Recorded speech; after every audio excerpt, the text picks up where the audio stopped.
All right, come on. As one Crookshank, your one and only Move Swiftly speaker, checking in for a daily Move Swiftly thought, giving you a perspective on teamwork that you will not get anywhere else. Said it once, say it again, say it as often as I need to, or as frequently as it comes up.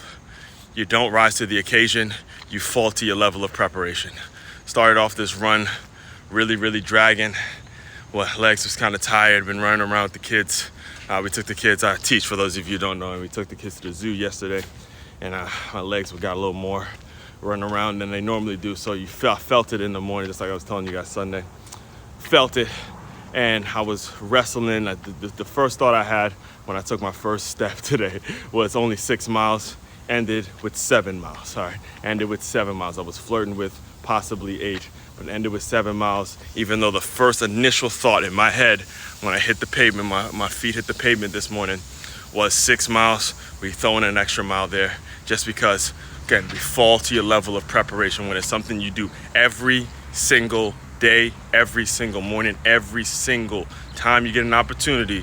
You're gonna just fall to your level of preparation. That's what we see every single day with high performers, and consistently high performers. Not just high performers once in a row, but consistency when it comes to the high performer. And saying all that is a perfect lead in to everything going on with my Michigan Wolverines football program, all right? I put out a post about it yesterday. Of course, I'm referring to the recent news. The Michigan football program has been in the news this week because they have decided to create a self-imposed, the NCAA did not impose this, a self-imposed 2-game ban from Sheronne Moore over this whole alleged sign stealing thing that went on 2 years ago, all right? And seeing that I am such a psychotic fan of the football program, all right, the football program, and I'm making that distinction very clear. I'm a diehard fan of the football program. However, that university,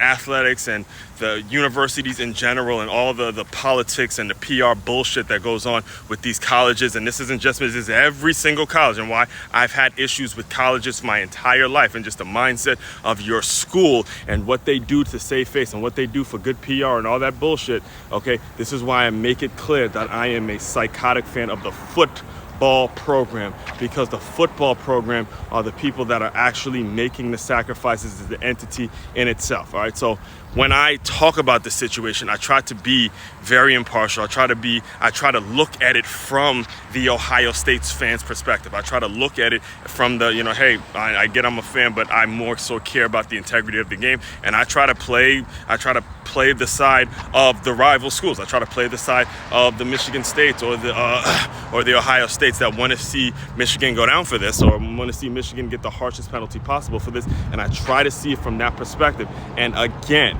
I've remained consistent as someone that's played the game, coached the game, and scouted the game.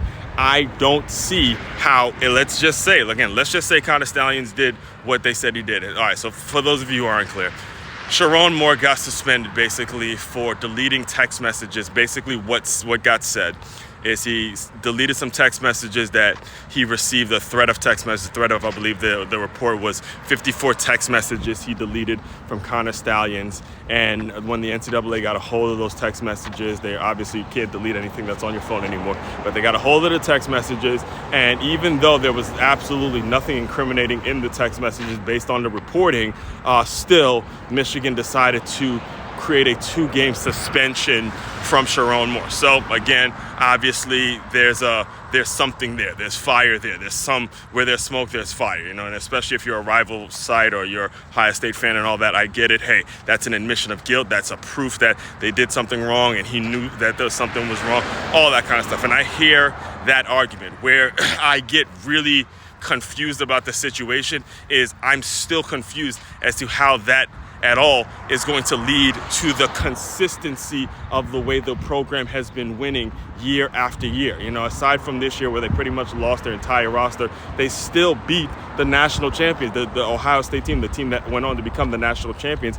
They beat them. They went undefeated the year prior. They won the Big Ten championship the year before that. They won the Big Ten championship for that. So I don't know how you can correlate what's being alleged to the consistency in which they've been winning.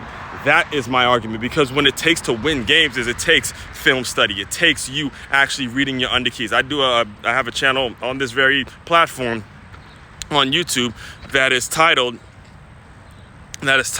Film Session Saturday. And when you watch Film Session Saturday, you see guys are reacting based on what they see. They see this and they react to this. There's film study, there's this. You see the game, you watch the game, you study the game, you scout the game. And when you listen to a Connor Stallions talk, you see a guy who didn't just work for the University of Michigan. You see a guy who, again, is just got. It's not like he's the only one on the Michigan sideline that is recognizing certain plays and putting certain signals out there, all that kind of stuff. So no one is going to be able to until you can convince me that there was something that this person can do that's going to be able to actually make a tackle, catch a pass, and score a touchdown, make a block. If he's actually out there blocking folks and stuff like that, okay, but he's not doing that. You still have to execute. You still have to play the game, and you still have to ultimately give Michigan football. And again, I'm removing myself from the fan perspective on this. You have to give Michigan football the credit for winning in the consistency in which they've been winning. You win one or two games, okay, great, congratulations. But you're talking about a consistent program that has been winning multiple years in a row. That you have to find the proper players. So again, let's just say all this stuff is true. It's fine. Go ahead, maybe suspend the coach, or, make it so you tell the coach, hey, come on, you should have known better. This, that, and the third. All that, all right, I'm fine with. But do not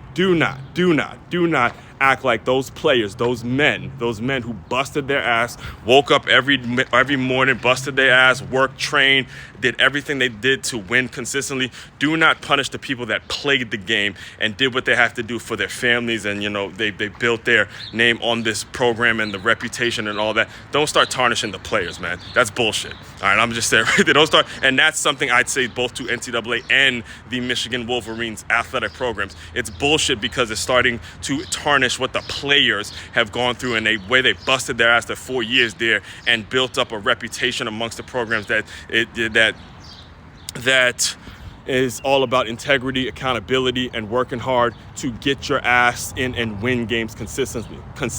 When you do shit like this, where you just decide I'm going to suspend them for 2 games before the hearing, when there's a hearing that's supposed to come up in a month from now, all of that stuff, it just starts tarnishing what the players have gone through and what the players have built. And that's where you got to take it personal. And this is why I'm telling you right now, and this part I am happy to say, I genuinely feel like this is kind of the spark. I